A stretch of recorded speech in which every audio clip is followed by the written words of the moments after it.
Okay, actually before I get started with this, I wanted to do a demonstration here that I think is interesting.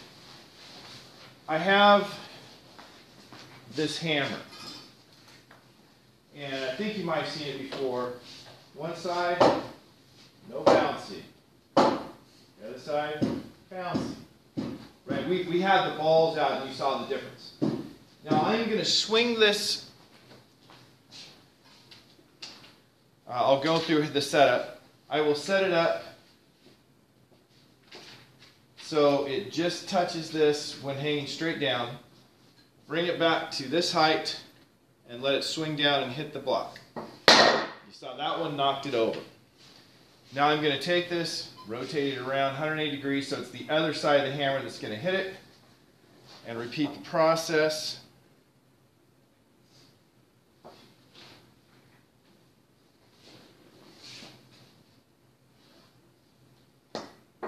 Didn't knock it over.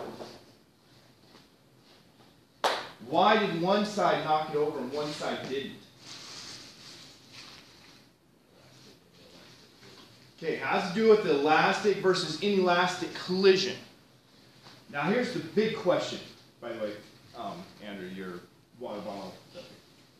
I put it up there because we're not supposed to have food or drink back here on the black table.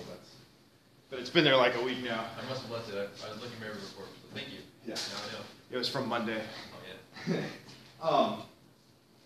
So which one would it be that made it knock over? Would it be the one that is the bouncy side or the one that's the dead side? Dead side. Okay, Andrew said dead side. Anyone else? I'm flipping around so we don't know which side it was. What do you say? Is it going to be this side that knocked it over or this side that knocked it over?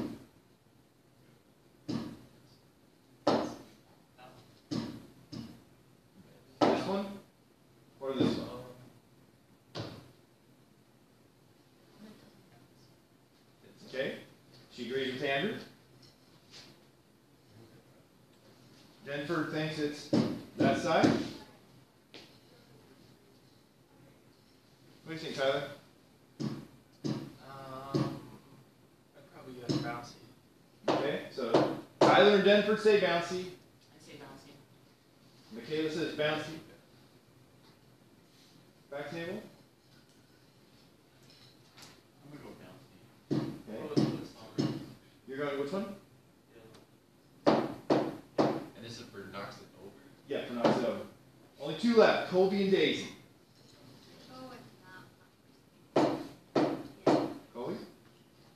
Okay, so now let's check and see which side it was. So we had a majority of people said the not bouncy side.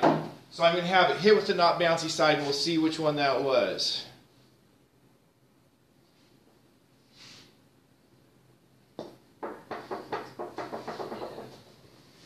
Not bouncy side is not the one that knocked it over. Now, just to verify, that it's still knocking things over at this point. Knocked it over with these. Now, how do we answer this, right? I mean, we've talked about it. We noticed something interesting, that one side's bouncing, one side's not, one side knocks it over, and one side's not. And we just went straight to kind of guessing based on what we feel. I didn't ask anyone for a physics reason. Remember, if you're doing the scientific method, the first step was to observe something interesting. The second step was to come up with a hypothesis that explains why, based on scientific ideas that can be tested. So we were just kind of guessing. That's not a hypothesis. It's not a scientific thing we did.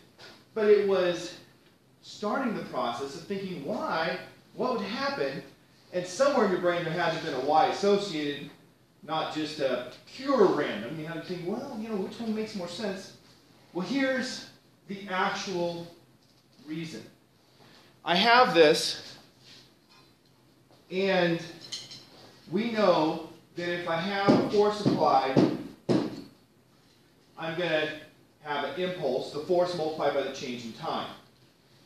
And if we could assume that the time for the collisions is the same for both, how does the momentum change compare? If I have this come down, it has a speed of v, it has no bounce, to this come down at the same speed of v, but then it bounces back up close to the initial speed. Which one had a bigger change in momentum? The bounce had the bigger change in momentum. For conservation of momentum, during the collision, momentum is going to be conserved. You saw that in lab, right? So for conservation of momentum, if I have a bigger change in momentum for this on the bouncy side, what does that mean for the momentum transferred to this? It's also going to be bigger in the opposite direction, so they can add up to 0. And that makes it perfectly understandable. You transfer more momentum, you make that thing go faster, of course it's more likely to fall over. Now let me move these things out of the way so you don't block your view. And let's move forward with the lecture. Any questions about that? Besides it being like all physics things, very cool. You all had that observation, right? I'm going to just assume you were sleepy, and that's why you didn't say yes. All right. Today we're going to talk about angular momentum or rotational momentum. Remember last class where I talked about angular and rotational. We're really talking about the same thing. So angular momentum or rotational momentum is going to have something to do with momentum. So let's think back to linear momentum. What was linear momentum?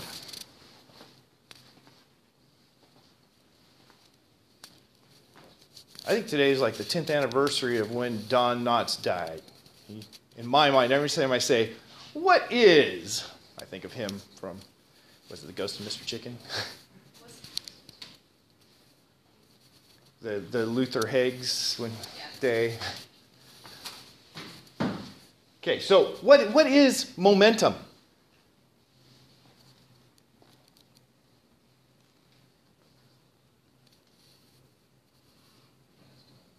Yeah, mass times velocity. If I have momentum, let's say that I am the Denver Broncos. They ended the season and we would say they had a lot of momentum going into the offseason. What does that mean? Is there anyone here besides Tyler who's a Bronco fan? Anyone else I risk offending every other day? Well, Tyler, as a Bronco fan, what does it mean when I say the Broncos had a lot of momentum going into the offseason? Felt good about the state of their team, and we're riding emotional highs from. Okay, it's a positive statement. I wasn't going to offend him with that one. It means that they're really going to be hard to stop. They're rolling, much like Blutarsky when he's talking about, did the U.S. quit when the Germans bombed Pearl Harbor? No. The Germans? He's rolling. Okay, you got a lot of momentum. Means you're going to be hard to stop. Angular momentum, once again, is going to mean hard to stop. But what's different between angular or rotational momentum and linear momentum? Straight versus going in a circle. In fact, if we say you're rolling, that really is more accurately angular momentum, because if you're rolling, you're doing the rotational motion. So angular momentum is the same idea as linear momentum. If something has more angular momentum, it's going to be harder to stop its rotation. Now, where does it come from? Very simply. Newton's first law, the law of inertia, saying that things have a propensity to stay in constant motion unless a force acts on them. If I have a ball and there's no gravity, no anything, there's no forces acting on it, it will stay in constant motion, constant velocity. Now, if I have a wheel that's spinning, and for our demonstrations today, we're just going to use a chair. So if I have a chair that is spinning, as it spins around, we've learned that there has to be an acceleration toward the center. If there wasn't, I think everybody got this right, if there wasn't, what direction would things go? Like, if I had just a ball sitting here and I spun this around in a circle, what direction would the ball go? It'd just go in a straight line, whatever direction it was moving when I let go of it. So there had to be an acceleration toward the center, which means there had to be a force toward the center. But a force toward the center isn't going to speed it up or slow it down. It only changes the direction. And so it's still going to keep rotating with a constant rotation. And that's what angular momentum is about. You have a force toward the center, but nothing to slow or speed it up, then it's going to have constant angular momentum. So now, what is angular momentum? Now that we've gone through all of this, angular momentum, if I just showed you this equation and went on, I'm pretty sure no one would ever be able to do anything with angular momentum. How many symbols in that equation do you know for sure what they mean?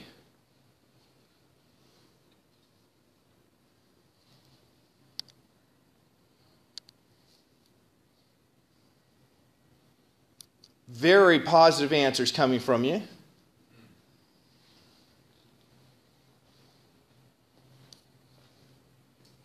How many people say 0? How many people say 1? How many people say 2? All of you know what all the symbols are? You're all comfortable, solid with them? Denford, you're laughing here. I think I can explain why Denford's laughing. I'm good at this mind game. I can read his mind. And he's laughing because nobody answered, because probably nobody wanted to admit that their answer was 0. Right, Denford? So, we got to know what these symbols mean. Now, omega, hopefully there were some people that had the answer was 1. Omega we learned about on Wednesday. Omega is the rotational or angular velocity. What are the units for angular velocity?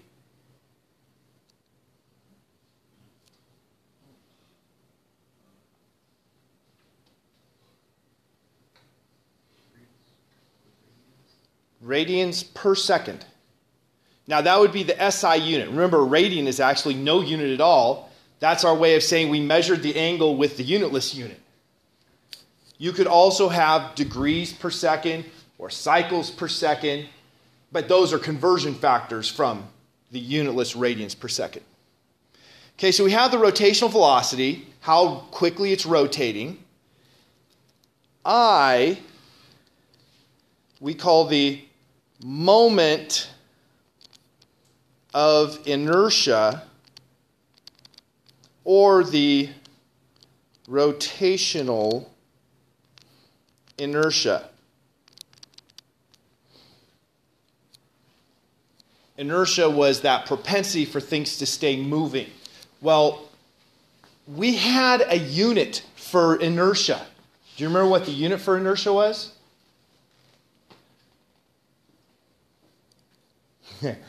Maybe I should stop asking questions. The unit for inertia was the kilogram. Mass is a measurement of inertia. And so that mass is what relates the force necessary to accelerate something and how much it accelerates via Newton's second law. Rotational inertia is going to be something that tells us about how easy or hard it is to change the rotation of something. And it turns out the rotational inertia, unlike linear inertia, has to do with where the mass is located. Mass that is close to the axis of rotation is easy to rotate. You move it farther away and it's harder to make it rotate. And so that moment of inertia actually has an equation of mass times radius squared. Now that's if it's a point mass at a distance r from the axis of rotation. If it's something else like, say, a block of wood, you actually have to calculate it, and we have equations to make it simpler, but it's a little more complicated. What units would I have then if it's mass times radius squared? What are the units of mass?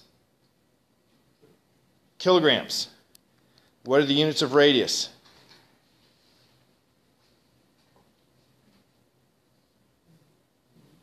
Meters. So since it's radius squared, it's going to be kilograms times meters squared. That's the units for rotational inertia. What were the units for linear inertia?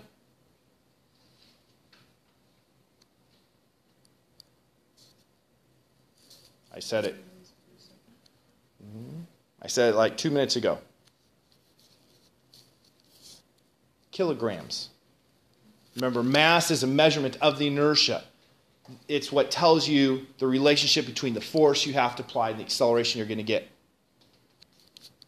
And so here you have m was equal to, well, I'll put them in the same order as I did below. V was equal to velocity, and m was equal to inertial mass. It turns out we have two masses, an inertial mass and a gravitational mass. But as far as we can tell, they're exactly the same. And so we just usually say mass.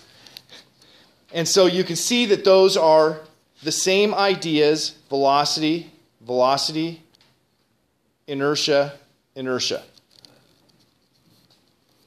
And so what does that make L?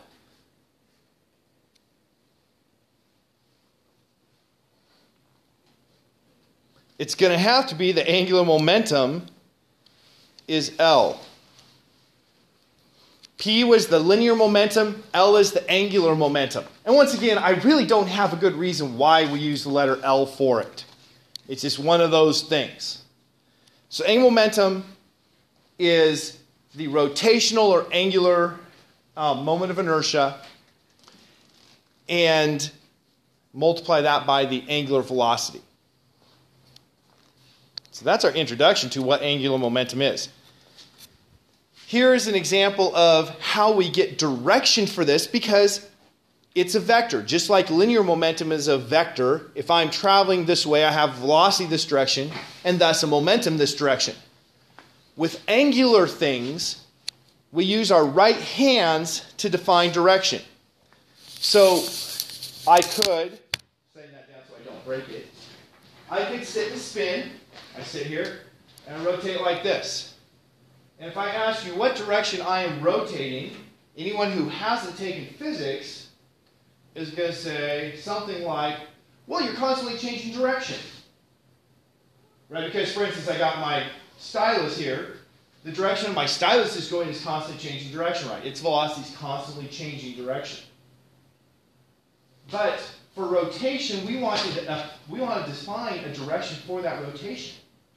And so we take a direction that's always perpendicular to the velocity of any object that's rotating. So if I'm rotating like this, there are only two directions that are always perpendicular to my stylus. What are the two directions always perpendicular to my stylus? Up and down. So the direction that we're going to assign to my rotation would have to be up and down. It's the only unique thing you could get, but there's still two options. And so that's where we do what Andrew was doing. I'm sure you guys didn't see, but I did. And that is we take our right hand. I think I mentioned it has to be your right hand when I was talking about screws, right? Take your right hand and wrap the fingers in the direction I'm rotating. And then your thumb pointing out says the direction of my rotation. So what direction am I rotating right now?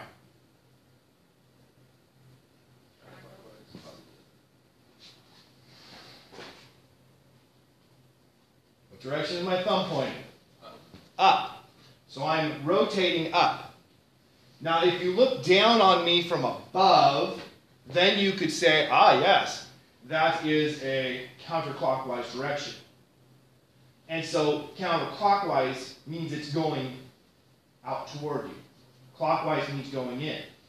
So if we look at the second hand there, I take my right hand, wrap my fingers the direction the second hand is going around in a circle. So it's right now coming up on the side toward us. And my thumb points into the clock. So clockwise is away from us. If I rotate like this, what direction am I rotating?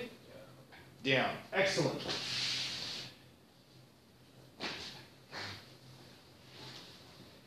I believe I need, so this is where it would have been great if somebody would have said, oh, I want the extra credit. In a second, I'll need someone to assist me, but I guess not quite yet. Equations, we had linear equations, rotation equations. Remember last class, Perry said there's really not much new to learn. All of the math is the same. All of the equations are the same. It's just the names have changed to protect identity. Well, because we're doing rotation instead of translation. translation is what we call the straight line motion. So we had Newton's second law. Net force was mass times acceleration. We have a rotational equivalent that says the net torque is equal to I alpha. That Greek letter tau we use for torque. What does I stand for? The moment of inertia. If you say just inertia, you actually said mass by accident. So you have to say moment of inertia or rotational inertia.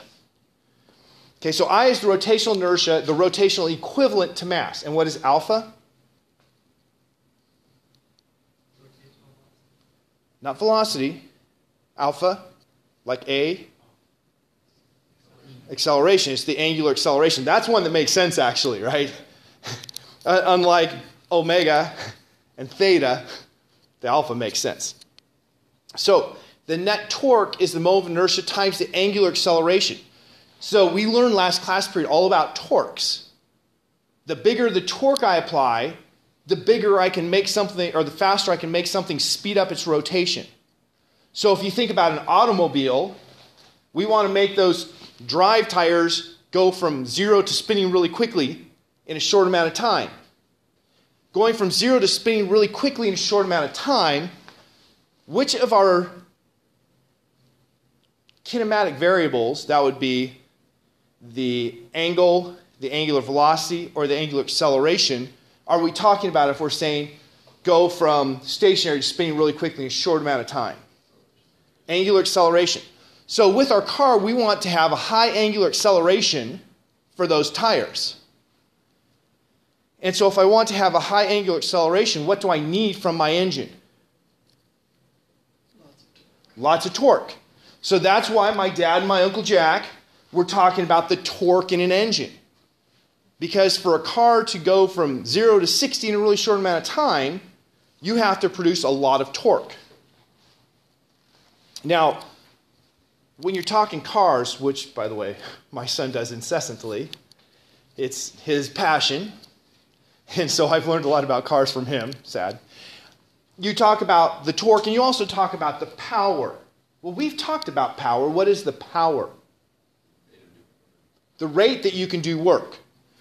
So if something has a high torque but a low power, it can make something change its speed really quickly, but you can't have much energy transferred very quickly, which generally is going to turn out to not be what you want. So you want both high power and high torque, but they're different things. Okay, next equation, momentum and angular momentum. We've just been focusing on those. And then we have kinetic energy. If something is going in a circle, each little piece has a kinetic energy that's 1/2 mv squared. So if I take this chair and I have it going around a circle, I can take each little piece of the chair and say, okay, what's the mass of that piece and how fast is it going around in a circle? And I could calculate the kinetic energy of that piece. But because each little piece has a different speed depending on its radius, it's a lot of work to add that all up. So instead we talk about a rotational kinetic energy, which comes from combining each of these little pieces into one number that we call the rotational inertia, and then using the angular velocity. And so the rotational kinetic energy is 1/2 I, moment of inertia, times omega, the angular velocity squared. Once again, it's the same idea as 1/2 mv squared. It's just using the rotational equivalence. So we call this the rotational kinetic energy, this the translational kinetic energy. If I have a ball rolling down a hill, it's rolling, so it has rotational kinetic energy, but the center of mass is also translating down the hill. And so it has translational kinetic energy. So it actually has both types of kinetic energy. The translational kinetic energy is the kinetic energy associated with its center of mass moving. And then the rotational kinetic energy is the kinetic energy of mass going around that center of mass. Now that leads to some interesting things. Here is an example that I am not going to do. Let us say I have a ramp and I have a ball that I roll down the ramp. If no friction,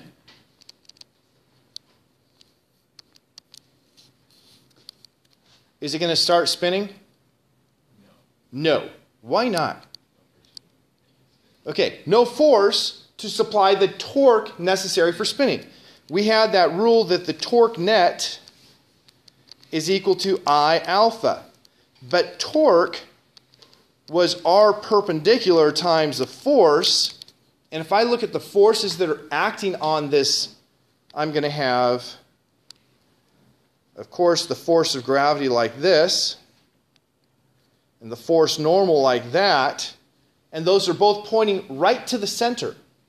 So if I find a perpendicular distance from the center to these forces going right to the center, that perpendicular distance is 0. And so the R perpendicular is 0.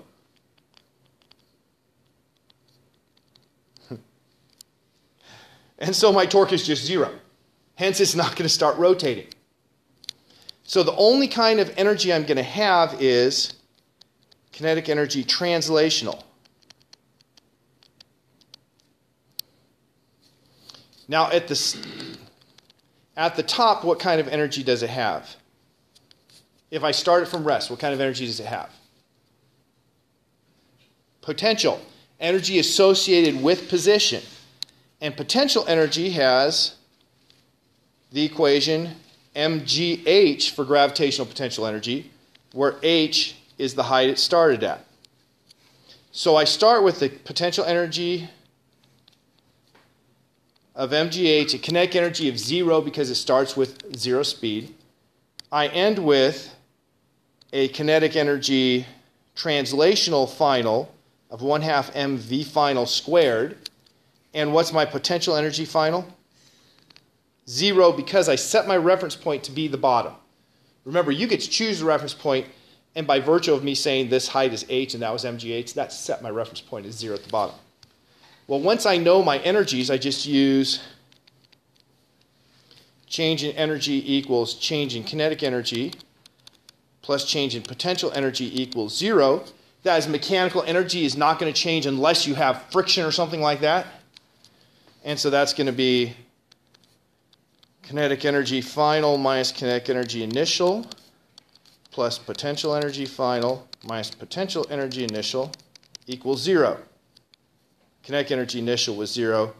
Potential energy final was 0. And so I end up with kinetic energy final equals potential energy initial. And then substitute the things that I've just done. 1/2 mass v final squared equals mgh. Notice I have m on both sides. That's beautiful. I can cancel it out. It doesn't matter what the mass of the ball is. And I'll have v final squared is equal to 2gh. Therefore, v final is equal to the square root of 2gh. So that's how fast the ball would be traveling if there was no friction. Does that calculation make sense? I know I did it kind of quick. But we had no friction, hence no rotation. All the kinetic energy was just in translation, no rotation. Now if I go back and I change and I say if plenty of friction, so no slipping, then what's going to happen? Plenty of friction, so no slipping, means I have an additional force of friction, and that is going to create a torque because its perpendicular distance is the radius of the ball. And so it's going to start rotating. Now, just like we could solve problems with energy or with forces before, we can still do that, and I'm sticking with energy. I start with exactly the same energy. I'm going to end with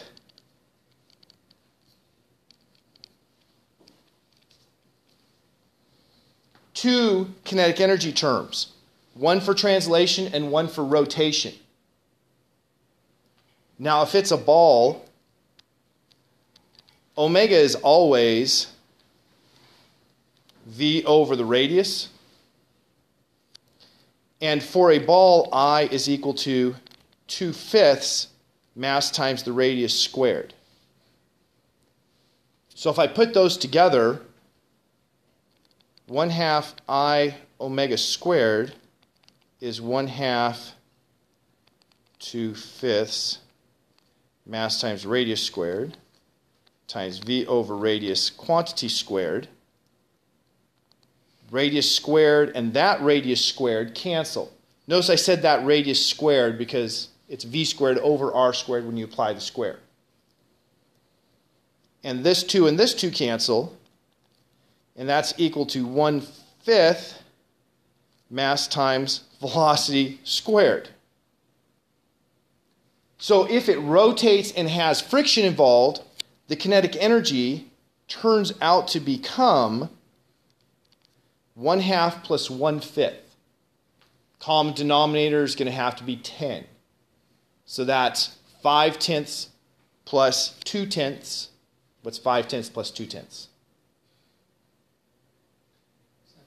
7/10. So that's 7/10 mass times v final squared is the final kinetic energy. 7/10 is bigger than 1/2, right? But this final kinetic energy has to be the same as it was before. So if we have a bigger fraction out front, what does that mean about the final speed? You are correct. So I will, since I did blue for friction up there, now I'm going to go to green to finish it out.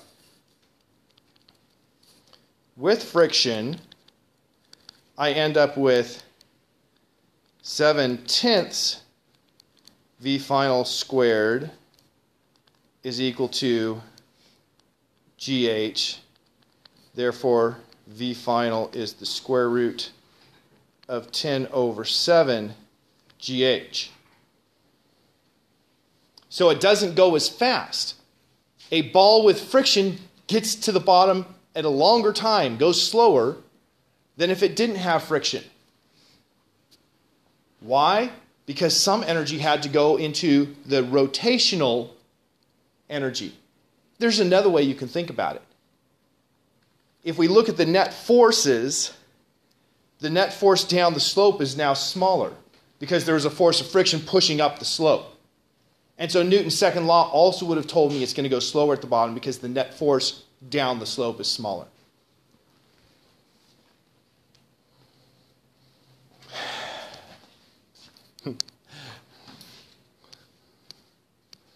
All right, our first clicker condition.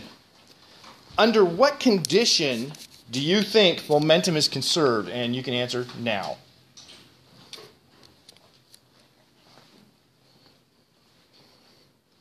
Notice this is angular momentum conserved.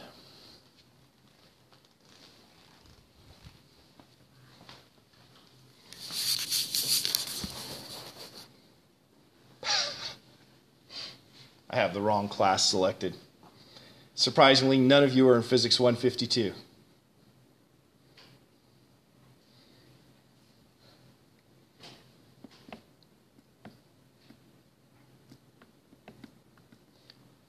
Okay, since I have the wrong class, I can't tell who's answered and who has not. Actually, you know what? This is our first clicker question. I am just going to reset the class and do it again. That way I can choose the right class and you get appropriate credit and so on. It's always better to get appropriate credit. Okay, so answer now.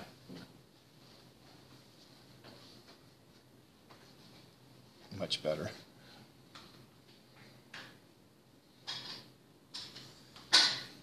Okay, we had, that color is not going to do it for me. Okay, the biggest group said when the net torque is equal to 0. Now, the biggest group is correct. I want to go through and make sure, because I never said that, make sure how people who didn't say that can understand how the ones that did got to that conclusion. When we talked about linear momentum, we said, well, Newton's second law for linear, Newton's second law said the net force is equal to the change in momentum divided by change in time. So solving for the change in momentum, that was equal to the net force multiplied by the change in time. So for linear momentum, it looks better on my tablet than it does up there. I'll change colors. If the net force was 0, then the change in momentum was 0. And so this condition here gives you no change in linear momentum. Going no further, but just saying, well, the physics is the same for rotation except for the names have changed. You simply change the name from force to torque and you have everything the same. And so it must be true that for angular or rotational, it's when the net torque is 0. Or we can go to the equation. For rotation, we have torque net is equal to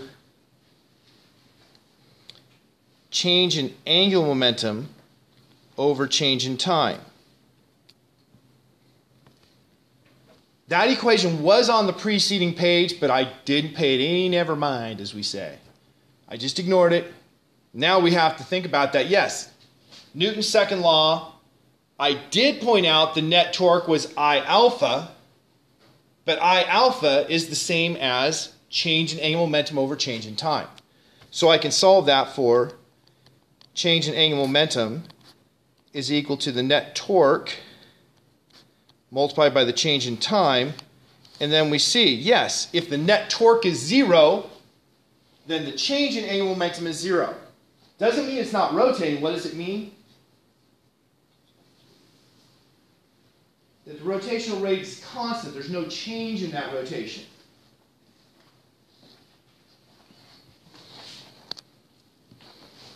Okay, now it's time to have some fun. Who wants to be my guinea pig? Nobody came and talked to me? Oh man, come on up, Rachel. I had my questions based on Rachel because it was a student named Rachel who helped me and got credit last year because she signed up beforehand. And I changed the name from Rachel because I had no guarantee that Rachel was going to volunteer. Could have just left my questions the same. Okay. Is that too heavy? No, I got it. Okay, sit down. Okay, now we're going to start with you with your hands in. Put them out and make sure you don't hit anything. No, I mean, so make sure that that's far enough away that you're not going to hit it when you spin. Yeah, just put them out. I want to make sure. It will be clear. Okay. So I'm going to spin her. And now put them out. What happened when she put them out? Bring them in. After she brought them in, speeds up. Now, here's a lot more fun. Put them out. And then we spin her. And then we say, pull them in. Okay. That's, actually, I'm going to send you on a mission. You'll be like the Blues Brothers on missions with that. Except for in this case, it's for me. Go into just the back door there, and there's a bicycle wheel. Try it out. Okay. She sped up and slowed down. Why? Well, what was she changing to make her speed up and slow down? The radius for that mass, which changes her angular momentum or her rotational inertia or moment of inertia. And so when she brought it in, that radius was smaller. Since the moment of inertia is mr squared, she has smaller moment of inertia when she brought it in. But if angular momentum is constant and angular momentum is I omega, if I gets smaller and I omega stays constant, what happens to omega? It goes up. So she brought it in, she sped up. Put it out, she slowed down. All because of conservation of angular momentum. Well, I can't go today, apparently. it's okay, we all have our problems. You've spun nicely though.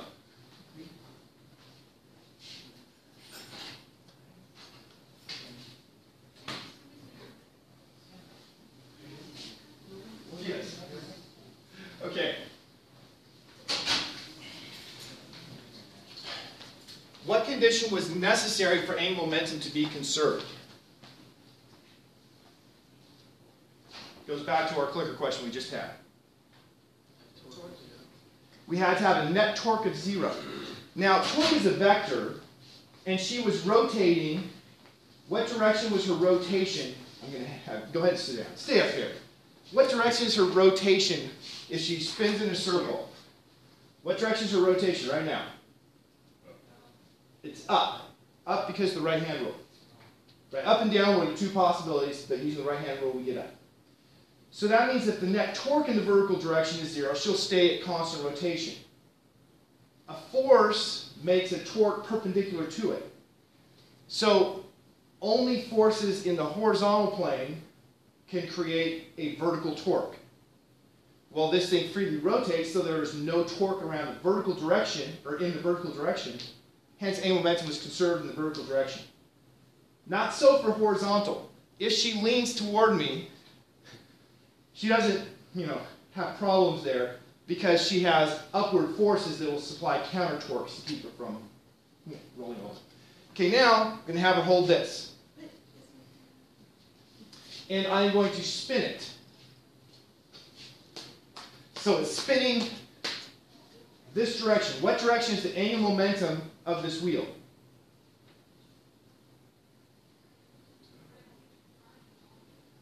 So positive. It's going that direction. Okay, now pick your feet up. You don't want any friction. Now take it and just rotate it 90 degrees. Oh, what? She started rotating when she did that. Now there is friction, so she stopped. Go ahead and rotate it back. Why? Anyone? Bueller? Okay, do it again, he says. Let's make it more fun. I will stop her like this. Well, and no, bring it back to that. Okay, and it's spinning this direction. Now, what direction is the angular momentum of the wheel right now? Down. Now flip it 180 degrees. What direction is the angular momentum of the wheel now? What direction is her angular momentum? No. That's spinning the other way. It's down. Okay, so bring it back. Right. So she started with this having angular momentum in one direction. She flipped its angular momentum, and then she started rotating the direction it had been initially. Why? Because she's getting really tired, huh? A little bit. Okay, that's all we need. Thank you so much. Because angular momentum, nice. Angular momentum in the vertical direction had to remain constant because there's very little rotational resistance on this. So if she starts with the angular momentum that's pointing up due to the wheel, and she flips it over, so now the wheel has angular momentum pointing down, she's going to have to rotate, okay, wrong direction. She's going to have to rotate to make an angular momentum up to counter so that the total angular momentum of her plus the wheel remains what it was when she started. Now this is once again used all the time in all kinds of sports. So Tyler, I know, is from Colorado. He, like all good people who go to the snow skis. And after you've been skiing for, I don't know, 2 years, you get bored just going, and you start doing stupid things, right? And so, for instance, you might try doing a helicopter. How many people have tried doing a helicopter? Just me and Tyler. How many people got more than halfway around? Yeah, I've had some good biffs trying to do a helicopter. Okay, when you're trying to do a helicopter, you're skiing along, and you're like, ooh, here's a good place, and you try to twist your body, and then you come up in the air. Why do you twist your body before you come up in the air?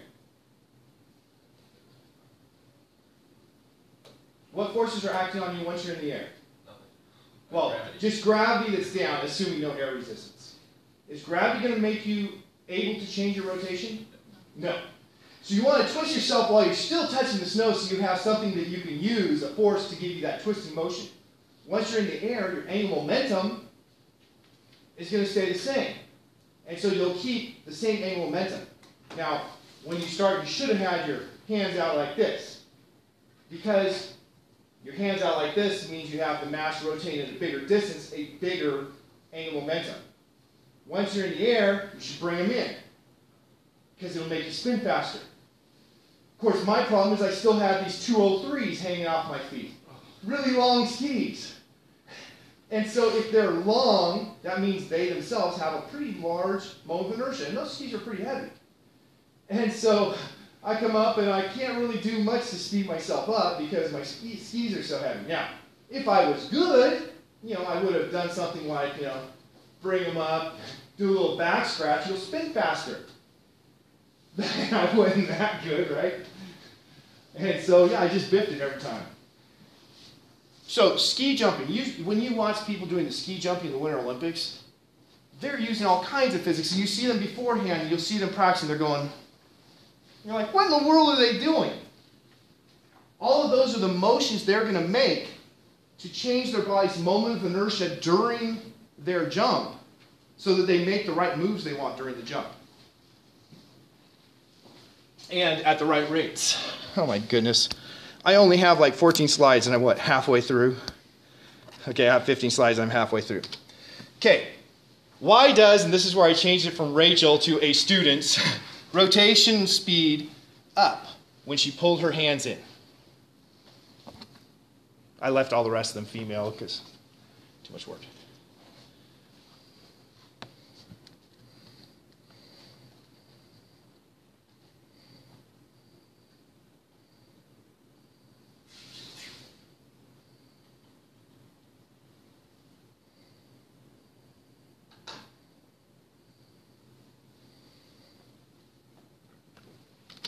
All right.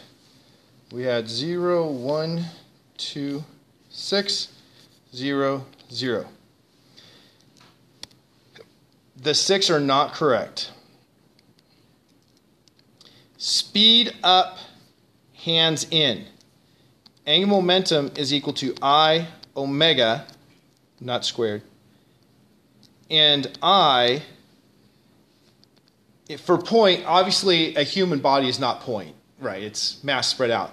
But I is proportional to the mass times the radius squared. So when she pulls her hands in, what happens to I? It goes which way? Goes down. So the moment of inertia goes down. So hands in, I goes down. And if L is constant, because she has no torques about the vertical axis, if I goes down, what does omega have to do? To keep L constant, if I goes down, what does omega do? Goes up. So she sped up because the moment of inertia decreased. And this all had to do with our idea of conservation of angular momentum. Okay, we've already seen this action, and we've probably seen the next slide as well. Yeah, what I want to get to is sports. So divers. Divers, you do a flip, you start with your body laid out, you tuck. What does that do to your moment of inertia when you tuck? It gets much smaller, which means no force is making torques on you. What's going to happen to your rotation? You speed up for constant angular momentum. Or you have a figure skater. And I will end with the figure skater. I think the next slide is figure skater. Well, not quite.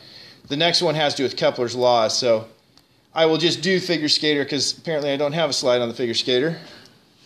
All these are on bicycles. So figure skater. Let's say you're the next, I don't know. Michelle Kwan. Okay, the next Michelle Kwan. You're out there and you're going to do, I don't know, a triple axel. I don't even know what an axle is. I think you jump off of one foot and land on the other. I don't know. Anyway, you're going to do a jump where you spin. They also have a toe, I don't know. So you're going to do that jump. What do you do to prepare for the jump? If you're going to do a spin, a flip, what are you going to do? You want to flip. You want to get your rotation up. So you start with your arms out, your leg out, and you swing it all around. And then what do? Then you bring it in. Why do you bring it in? You'll go faster because you lowered your moment of inertia. So you just go and you pull it in and you spin faster, and then you come out, you don't fall down.